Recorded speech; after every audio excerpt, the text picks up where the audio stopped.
சகல சௌபாகியங்களும் தரும் ஒரு எளிமையான மந்திரம் அபிராமி அந்தாதியிலிருந்து.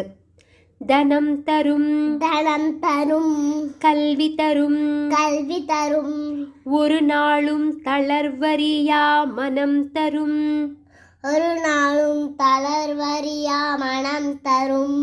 தெய்வ வடிவும் தரும்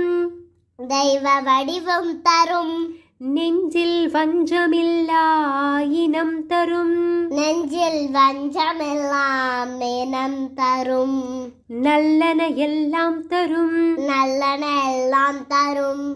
அன்பவர் என்பவர்க்கே கனம் தரும் பூங்குழலால் அபிராமி கடை கண்களே